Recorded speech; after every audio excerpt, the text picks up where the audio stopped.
Did SIG Sauer knowingly and maybe even intentionally lie to get the Army's handgun military contract? A $500 million contract that seems to be falling apart? I don't know, but I'm going to show you a document that's been released by Practical Shooting Insights and show you what they've dug up, and then give you a little bit of math to show you that SIG acknowledges that there are thousands of guns that could go off, these 320s, if they're dropped, banged, or vibrated. Yeah, you're going to want to check this one out. Stick around for this one. This is this is shocking and should anger people, even those who are in the SIG has done nothing wrong camp. I understand there are people on both sides. I try to just report stuff that's out there, whether it's a lawsuit or a loss or a victory, whatever. But today is going to be a little different one. I got some information to show you, and it's very interesting. First, I want to thank the sponsor of the video. It's Blackout Coffee. Guys and gals, I'm one of the owners. We roast our own coffee. We get beans from all over the world. Thanks, Donald Trump, for making it much more expensive to do business with all these tariffs. But we roast it ourselves. We give it to you, ship it to you within 2 to 3 days of your order and 2 to 3 days of it being roasted. And we do coffees, loose leaf teas, hot chocolates. Got some cool swag, new shirts. Speaking of new shirts, this is a new one from TriStar Trading. I absolutely love it. Links down below. But blackoutcoffee.com/GNG. Use GNG10 to save 10%. Let's jump right into this. I'm going to show you first off the information that was released a couple days ago from Practical Shooting Insights. And then we're going to go over the documents that they dug up and were able to unredact. Check this out. This could be the smoking gun. I'm not happy about a company, potentially facing some serious backlash, but and this goes for any company, if Glock was in this situation, they did a recall before, but for a company that if there's an issue with a product that could potentially hurt people and it was known about and maybe they're not acknowledging that, I think that needs to get out. I don't care what the company's name is. I don't care if it's Ford or Cadillac or Boeing or anything. And in this case, it just happens to be SIG. Let's get into this. Okay, the title of this is the document SIG Sauer does not want you to see about the P320. We'll go with this real quick. It says, the story begins with research I started a few days ago after reading about the recent tragic incident involving the United States Air Force airman who was killed while on duty, reportedly while unholstering his Air Force-issued SIG Sauer M18. The firearm is, for all intents and purposes, identical to the consumer P320 model handgun. That incident led me to explore recent litigation against SIG Sauer through Court Listener. I discovered approximately 20 to 30 federal court cases involving the P320 allegedly discharging unintentionally, either spontaneously or when dropped. Technically, these are two distinct but related issues. Before long, I came across the case of SIG Sauer versus Bagnell, in which SIG Sauer is currently suing one of the primary plaintiff attorneys, Jeffrey Bagnell, for trademark infringement under the Lanham Act, and Bagnell is actively involved in litigation against SIG Sauer regarding the P320. While reviewing the docket, I stumbled across several recent motions filed by Bagnell to submit documents into the record, including one that SIG Sauer objected to. This caught my attention. The document, titled MHS Pistol Failure Modes, Effects, and Critical Analysis, or the FMECA, was heavily redacted. However, certain sections, such as 2 columns labeled Risk Assessment Matrix Level, remained visible. These included rows noting risks categorized as high, medium, and serious. I searched for an unredacted version of the document but was unsuccessful. The redacted version is available on Court Listener here. Now, I'll put a link to that. It is public record. It's on Court Listener. Court Listener is a service where a document, a complaint, an article is submitted in a court case. It is submitted into the public record, and this is scanned, and you can pay for copies of a case, or you can download them if they've already been paid for. It's a service I've been using for years. That's how I get you, when I show you filings, on cases, this is what I use. And many people, thousands and thousands of journalists use it. It's a common tool, and it is it's where they found this information, which SIG is suing to keep people from seeing. Check it out. We'll continue. After Bagnell submitted the document under seal with a redacted version on the public record, SIG Sauer filed an opposition. They argued that the defendant had violated a protective order issued by another federal court, and further stated that no good cause exists to receive this as an exhibit in connection with the permanent injunction trial that ended more than a year ago, which involves specific false depictions of internal parts and dimensions in the animation created by defendants in the Lanham Act case. Additionally, SIG Sauer noted that the document had been produced in connection with a completely different case, and that defendants had explicitly designated it as confidential under the court's protective order. The situation became even more intriguing after I read an affidavit filed by Bagnell in a separate lawsuit.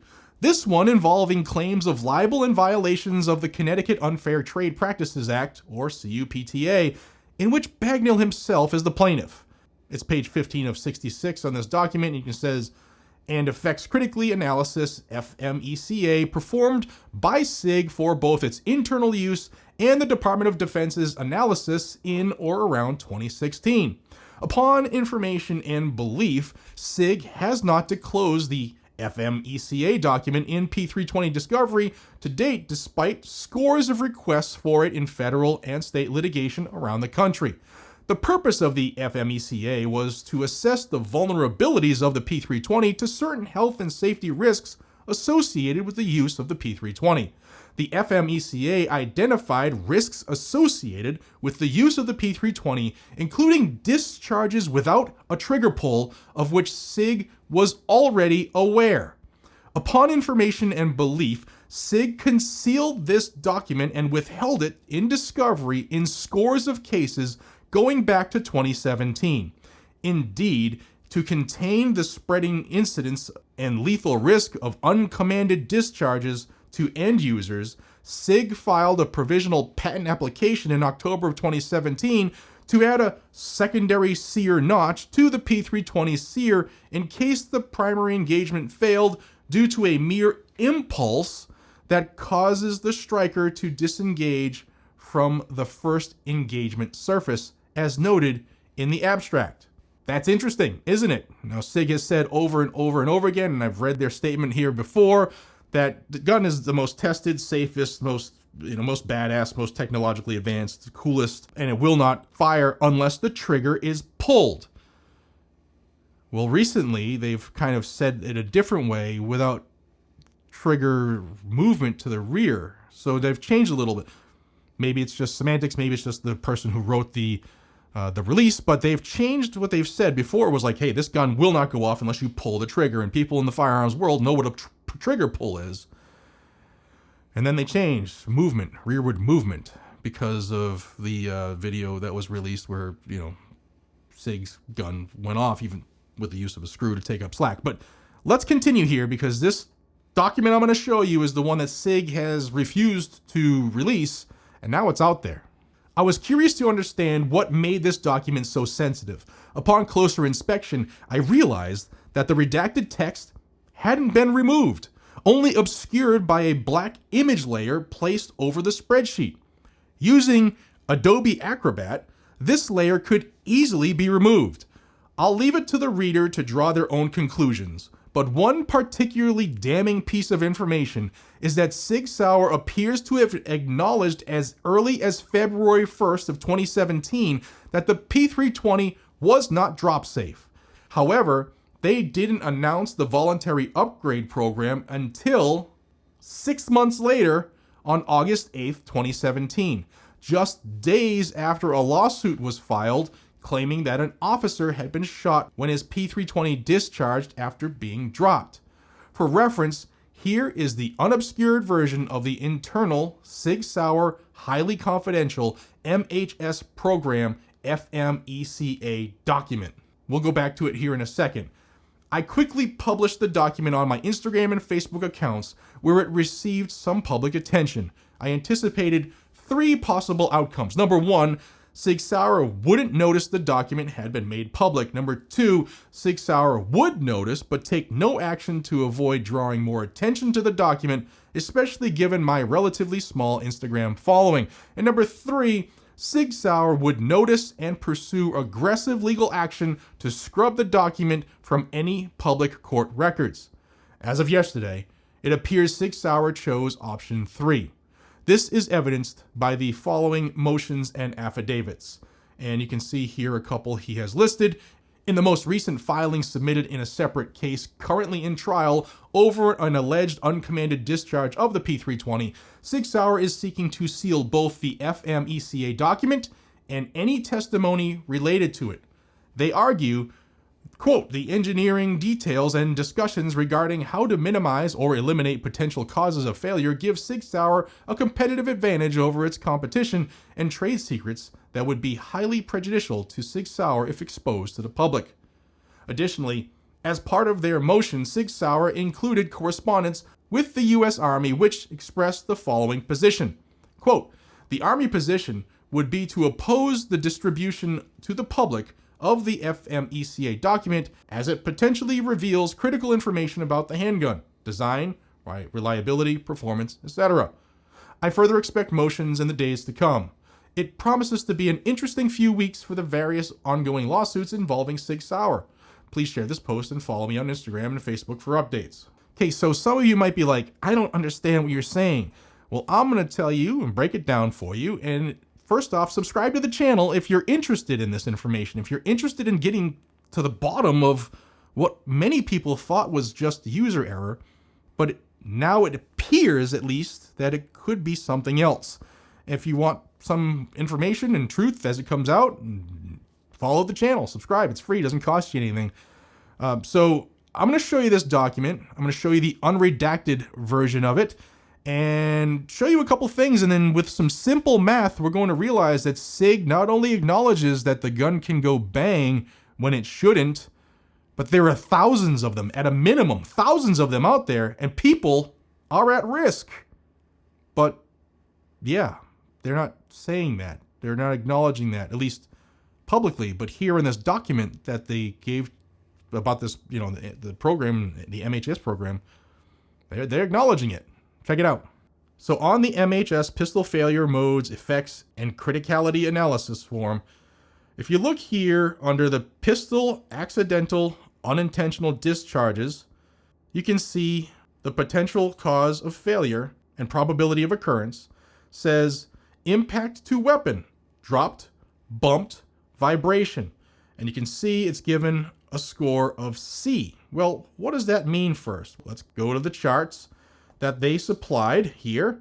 It's on this chart, probability levels, FMEA occurrence, and you can see under description, occasional, which is level C, and specific individual item says C, it's likely to occur sometimes in the life of an item. And that's for a specific individual item, but if you look at the next column for fleet or inventory, it says will occur several times. And then the occurrence in the final column on the right, it says occurrence is less than 0.1%, 0.1%. Now, most people would say, Jared, that's not a lot. I mean, that could be any firearm. Yeah, I'll admit that. There's probably many firearms that are, if they're dropped, bumped, or vibrated, could possibly go off. But I would like to think that all of the manufacturers, when an issue is brought up, they maybe do something about it rather than what it appears some companies are doing and not doing anything about it, but gaslighting you if you talk about it or say that something went wrong, even if it's happening on video in holsters, which, let me show you this chart, the part that's going to probably piss you off. Let's go back to the pistol accidentally, unintentionally discharges. If impact to the weapon occurs, whether it's dropped, bumped, or vibrated, you can see it's C. Remember, that's likely to occur sometime in the life of the item, and the potential effect of the failure is kill person unintentionally. The risk assessment matrix level is correctly high. And then there's recommended actions, which SIG says CP320 actions. The responsibility is SIG engineering. The target completion date is complete. And then let me show you the action results and the action taken on the 320. The firing mechanism of the P320 is designed to prevent release of the striker in a drop or during transportation. In case of a failure of the sear to striker interface, it has a redundant striker safety that blocks striker travel unless the trigger is pulled. The P320 will pass drop safety testing IAW ARPD 177. It will pass loose cargo testing with the safety on or off. The P320 has passed drop safety testing IAW TOP 3-2-045 and the NATO standard AC 225 D14 without a manual safety. However, failed customer drop testing notified February 1st. So that means, well, this shows, this is SIG's form, that they acknowledged the gun can unintentionally, or I guess the term everybody is using now is uncommandedly go off. And they're saying it will, although it's a slight chance, it failed that customer's drop safety testing. And if it's vibrated, bumped, or dropped, it could go off less than 0.1% of the time, which if you assume there's 5 million of these in circulation, like we've heard in some of the SIG stuff that they've put out, that would mean at a minimum, 5,000 guns are in circulation that could go bang when bumped, dropped, or vibrated. Okay. You guys and gals, I'll link this down below where you can get this form and dive into it yourself, because there's other things on there that will make you go, wow.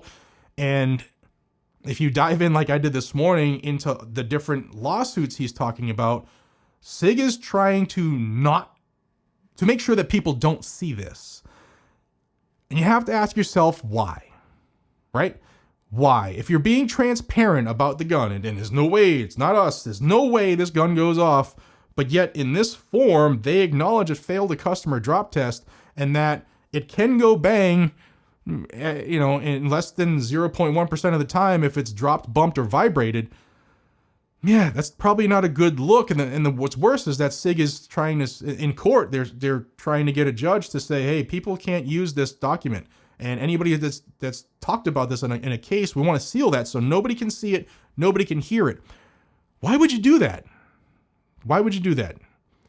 So, I don't know. And what I can tell you is that this came out before the contract was awarded. And if you know anything about what happened with EOTech and the Army, where they had to pay back all of the money of the contract and the Army still kept the items because allegedly, or I don't know if it's proven, I haven't followed that case enough, but EOTech, the Army said they lied in order to obtain the contract and had to pay back all the money. Maybe that's why SIG doesn't want this to be seen. I don't know. Maybe. I'm just spitballing here, but this looks like the smoking gun. Don't know where it's going to go from here. I'll link it down below, but I will tell you also, and I have a buddy of mine who just texted me this information as we're all investigating this. He discovered that the Army Acquisition Executive, Stephanie Easter, and Lieutenant Colonel Stephen Power knew about this and still awarded the contract to SIG. She's gone, but he is still serving, and his current position is project manager for armament systems / project manager of medium and large caliber as part of the Joint Program Executive Office for Armaments and Ammunition. And that, if you're following the stuff that's going on with the sniper rifles right now, yeah, well, he's over that too. Other guns that go bang without people pulling the trigger on video. So, guys, like I said, I'm going to link this down below. Dig into it, dive into it, stay informed, whether you are, people say it in every video, all right? No, I'm not a Glock fanboy. No, I'm not against SIG. In my safes, I have 5 320s. I have at least $10,000 worth of SIG product. At least, probably 20, but my wife won't watch this. I have a lot of their items. And if there's a problem, then people need to know the truth. And brand loyalty be damned. People need to know the truth. Yeah, there have been incidents where it could have been a person who was at fault. But if SIG's saying itself, yeah, you know what, if you bump it, drop it, or vibrate it, it can go bang. It's a very small percentage of a chance. Maybe they need to just tell people that instead of saying there's no way this gun can go off. It's the most tested, most badass, coolest looking. It's, but it is what it is. That information's out now. It's public record. And I'm reporting it to you. I'm showing it to you. And I want you to tell me in the comments down below what you think of this. Check out blackoutcoffee.com/GNG. Use code GNG10 to save 10% on your order. Grab one of these. We the people have had enough, because I don't know about you, but I'm starting to get really, really pissed off about more things than I used to. Maybe it's because I turned 50, but I've had enough. And this shirt's perfect. You can get it with the link down below. Till then, guys and gals, do your research, dig in, have at this, and let me know what you think in the comments. I'll see y'all in the next one. Be safe, stay vigilant, and carry a gun. Don't vibrate it. I'll see you in the next one, man. Take care.